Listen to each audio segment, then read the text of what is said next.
क्योंकि मजबूर हैं मायावती जी भारतीय जनता पार्टी के हाथों, और उनकी भाषा बोल रही हैं। वो अपनी भाषा नहीं बोल रही मजबूरी है, में बोल कहीं रहे न कहीं हैं, मजबूरी में बोल कहीं न रहे कहीं हैं। मजबूरी है क्या कि डर उनकी रहा होगा, भाषा क्या बोल डर रही है। रहा होगा? समाजवादी पार्टी में बाहर से आए हुँ, वही लोग छोड़ के गए हैं। हुँ, समाजवादी पार्टी का एक भी नेता कार्यकर्ता हुँ, पार्टी को छोड़कर नहीं जाता, हुँ, आज तक नहीं गया है। हुँ। जो लोग गए हैं, सनातन विरोधी बताते हैं। राकेश सिंह जी ने कहा कि जो है हमको राम मंदिर नहीं जाने दे रहे थे, इसलिए हम जो है पार्टी को छोड़ दिया। राम से बढ़कर थोड़ी कुछ पार्टी। तो उनको कौन रोका था? हुँ। एक विधायक को कोई थोड़ी रोकते चले जाते। ओपी राजभर ले, के लिए क्या हाँ, ख्याल हाँ, है? लेकिन जो है, अब ऐसे लोगों की बात मत करें जिसका न कोई वजूद है, हाँ, न जिसका कोई बात का। अब राष्ट्रीय नेतृत्व का जो फैसला होगा, हाँ, अगर वो प्रचार करने के लिए करेंगे, हुँ, कहेंगे तो प्रचार करेंगे, हुँ। कहेंगे लड़ने के। समाजवादी पार्टी सरकार में जो परियोजनाएं चलाई गई, जो विकास का काम किया गया, मैंने अभी स्टार्टिंग में बताया भी था कि हम जनेश्वर मिश्र पार्क में साक्षात कर रहे हैं मंत्री जी का।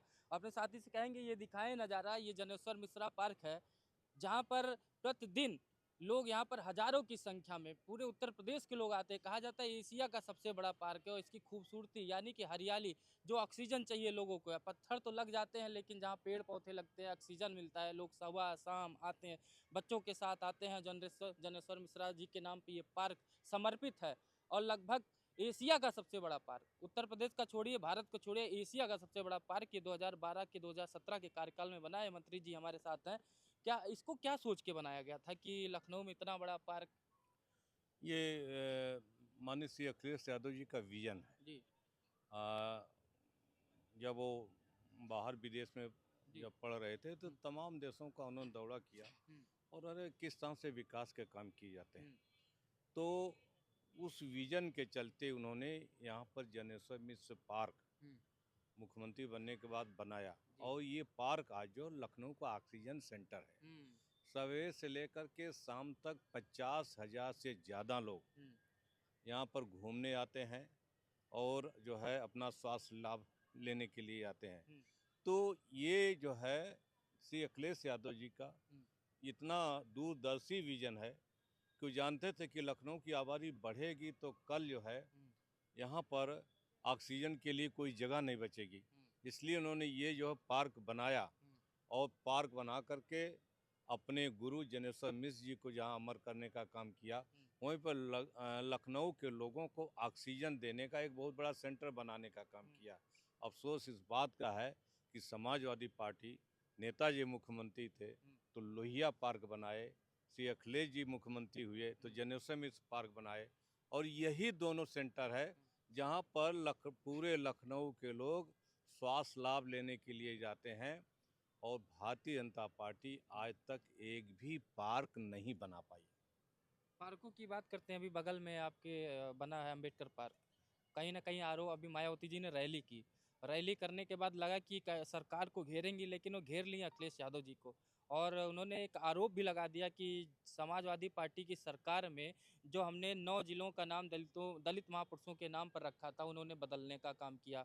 अम्बेडकर पार्क, रमाबाई अम्बेडकर पार्क की जो जनता द्वारा पैसे मिल रहे थे, उसको रोकने का काम किया। योगी सरकार को धन्यवाद देते हैं कि उन्होंने ये फंड रिलीज़ कर कर इन पार्कों का पुनर्निर्माण करवाया। देखिए, विचार तो भारतीय जनता पार्टी का था, वो हाँ। मायावती जी के मुख से हुँ, भारतीय जनता पार्टी कहलवा रही हुँ, थी, और मायावती जी की रैली पूरी तरह से बीजेपी प्रायोजित रैली थी, हुँ, और उस रैली से स्पष्ट हो गया है कि बहुजन समाज पार्टी भारतीय जनता पार्टी की बी टीम के रूप में हुँ, काम कर रही है। हुँ, जहाँ तक पार्कों के रख रखाव की बात है, हुँ, तो ये उनका आरोप निराधार है। हुँ, अ, अभिलेख सब इस समय उस समय के उपलब्ध हैं। हुँ, श्री अखिलेश यादव जी उत्तर प्रदेश के मुख्यमंत्री रहते, हुँ, उन्होंने अंबेडकर पार्क का रख रखाव भी किया, हुँ, और वहाँ पे जो कुछ टूटे फूटे थे उसको भी मरम्मत कराने का काम किया। हुँ, तमाम खजूर के पेड़ जो सूख गए थे हुँ, उसकी जगह विदेश से बहुत अच्छे पेड़ लगवाने का काम किया। हुँ, तो इस तरह से है, लेकिन चूंकि मजबूर हैं मायावती जी भारतीय जनता पार्टी के हाथों, और उनकी भाषा बोल रही हैं, हुँ। वो अपनी भाषा नहीं बोल रही मजबूरी है, में बोल रहे हैं, मजबूरी में बोल रहे कहीं न कहीं हैं। मजबूरी है क्या कि डर उनकी रहा होगा, भाषा क्या बोल डर रही है। रहा होगा? फिर अब डर होगा उनको, जो है बीजेपी डरा करके रखी है। हाँ, यानी डराऊ अ, पार्टी बीजेपी लग रही है जो हमको। लोकतंत्र को खत्म कर रही है, दलितों पर हाँ, लगातार प्रहार प्रहार कर रही है, हुँ, मायावती जी ने उस पर नहीं बोला। सीजीआई के ऊपर जो है जूता फेंका गया, दलित का अपमान हुआ, वो उनको नहीं दिखाई दिया। दलित की हत्या हुई, उनको नहीं दिखाई दी। अब उनको जो है ये केवल आरोप समाजवादी पार्टी पर लगाने का मतलब साफ है कि वो जो है भारतीय जनता पार्टी से मिल गई है और समाजवादी पार्टी जो संविधान बचाओ, लोकतंत्र बचाओ, दलितों पिछड़ों के आरक्षण को बचाओ, उनके उत्पीड़न अत्याचार की लड़ाई लड़ो, इनके लड़ाई है, इस मिशन के खिलाफ हो गई है। बुलडोजर एक्शन को कैसे दे रहे हैं? बाबा जी कह रहे हैं कि हम आएंगे तो वही बुलडोजर एक्शन चलेगा, सुशासन की पहचान है। बिहार में भी बुलडोजर चलाने की बात, यहाँ भी बुलडोजर चलाने की, उत्तर प्रदेश अपराधीकरण के मामले में कह रहे हैं इधर करोगे उधर यमराज को प्यारे हो जाओगे। लेकिन एक एनसीआरबी का डाटा आता है तो महिला अपराध को लेकर और कहीं ना कहीं उत्तर प्रदेश अव्वल स्थान पर दिखाई देता है। निश्चित रूप से।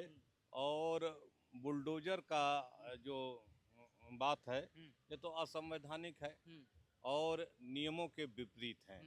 दुख इस बात का है कि उत्तर प्रदेश के मुख्यमंत्री नियमों के विपरीत असंवैधानिक काम करते हैं और बड़े धड़ल्ले से उसको बताने का भी काम करते हैं। एनसीआरबी का डाटा आप देख लीजिए, सबसे ज्यादा उत्पीड़न, अत्याचार, बलात्कार, जमीनों पर कब्जे, दलितों की हत्याएं सबसे ज्यादा उत्तर प्रदेश में योगी राज में हुई है। दूसरे नंबर पर पिछड़ी जातियों की हत्याएं हुई हैं और भारतीय जनता पार्टी पूरी तरह से इनको बचाने में जो है नाकामयाब रही है। जी, हम एक तो बार कहेंगे यही विकास है उत्तर समाजवादी पार्टी सरकार का। एक बार दिखाइए, यहाँ पर देखिए किस तरीके से लोगों को मनमोहित करने वाला दृश्य है। यानी कि सरकार जो कह रही थी, अखिलेश यादव जी जो कह रहे थे कि हमारा जो विजन है वो कहीं ना कहीं उत्तर प्रदेश को यूरोपियन कंट्री के रूप में तैयार करना, और जो ताकि उत्तर प्रदेश के लोग आए और जनता आए तो देखे और समझे। बड़ा खूबसूरत लग रहा है मंत्री जी ये सब देख। निश्चित रूप से ये जो है समाजवादी पार्टी की सरकार में श्री अखिलेश जी के द्वारा ये ऐतिहासिक काम किया गया है और इसकी चर्चा, इसकी प्रशंसा उत्तर प्रदेश में, उत्तर प्रदेश के बाहर भी हो रही है। एशिया का सबसे बड़ा पार्क है और मैं समझता हूँ कि श्री अखिलेश यादव जी जैसा मुख्यमंत्री जो है कोई दूसरा नहीं आज तक हुआ है और न तो आगे कोई होगा। इसलिए हम लोगों का प्रयास है कि हम लोग 2027 में पुनः श्री अखिलेश यादव जी को मुख्यमंत्री पीडीए नारे के साथ ही लड़ेंगे। बिल्कुल पीडीए नारा रहेगा, हमारा विकास का एजेंडा रहेगा। लोकतंत्र बचाने, संविधान बचाने की बात रहेगी। वो महंगाई, बेरोजगारी, गरीबी दूर करना, ये सारे मुद्दे रहेंगे। नौजवानों को नौकरी देने का रहेगा, मुफ्त पढ़ाई, मुफ्त दवाई, मुफ्त सिंचाई रहेगी। ये सारी चीज़ें के एजेंडे के साथ हम लोग लड़ेंगे और हमें पूरा विश्वास है कि उत्तर प्रदेश की जनता पुनः जो है समाजवादी पार्टी की प्रत्याशियों को जिताएगी और श्री अखिलेश यादव जी रोजगार के लिए क्या तैयारी करें? कि रोजगार की सबसे बड़ी चर्चाएं हो रही है कि कोई बात नहीं कर रहा है, युवा परेशान, पढ़ पढ़ के परेशान सरकारी नौकरियों के लिए। लेकिन योगी जी कह रहे हैं कि हम तो सब इतनी नौकरियां गिनवा दी हैं कि हमने दिया है। लेकिन युवा कह रहे हैं कि हम बेरोजगारी से तस्त हैं, हमको नौकरियां नहीं मिल रही हैं। क्या तैयारियां हैं आने वाले समय में अगर सरकार बनती है तो युवाओं के लिए क्या सोच है? देखिए, उत्तर प्रदेश के मुख्यमंत्री को झूठ नहीं बोलना चाहिए, आंकड़ों में फेर बदल करना और इस तरह से लगातार झूठ बोलना, ये उत्तर प्रदेश की जनता का अपमान है।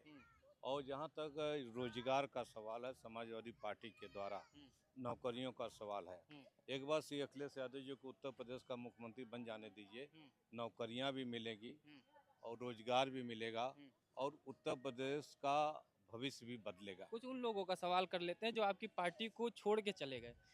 अखिलेश यादव जी ने कहा कि विधायक हम बनाए, मंत्री हम बनाए, समय आता है तो हमको छोड़ के चले जाते हैं। जैसे मैं बात तो करूंगा गोसाईगंज विधानसभा के विधायक जी, इधर राकेश सिंह जी, मनोज पांडे जी।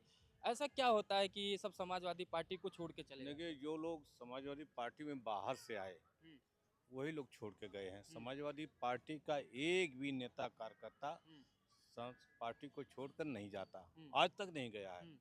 जो लोग गए हैं उनका इतिहास आप जान लीजिए, वो पार्टी आकर ज्वाइन किए थे बाहर से और फिर चले गए। तो ये तो ऐसे लोग हैं, अवसरवादी लोग हैं और जनता इस बार उन्हें बता भी देगी। वापस लेना चाहेंगे?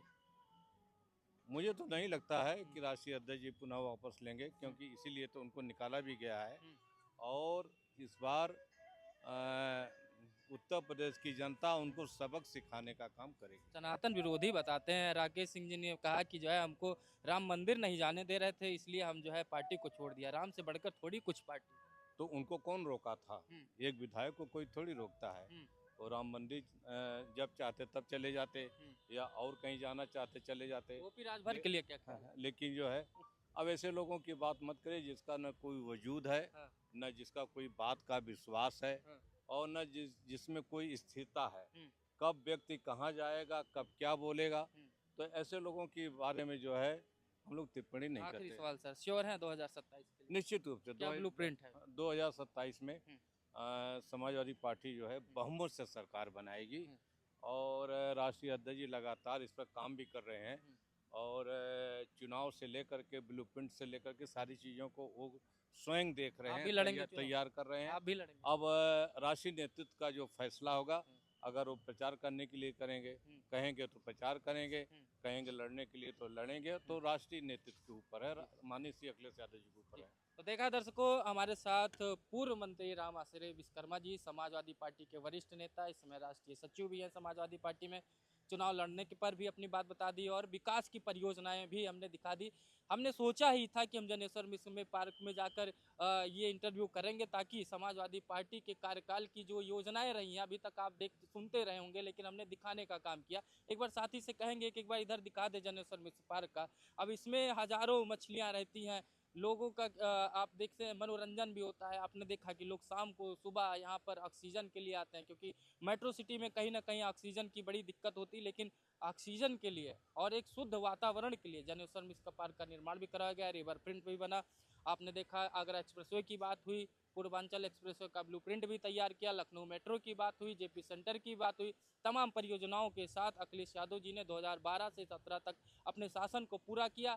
पिछले 10 साल से जरूर सत्ता से बाहर है, लेकिन 2024 में अप्रत्याशित एक तरीके से सीटें लोकसभा में लाकर कहीं ना कहीं देशवासी और उत्तर प्रदेश को चौंकाया, और 2027 के लिए एक तैयारी कर ली कि 2027 में 10 साल का जो पिछड़ापन रहा है बीजेपी की सरकार में, उसको खत्म करेंगे और सत्ता में आकर उत्तर प्रदेश को खुशहाली और रोजगार शिक्षा पे बात करेंगे।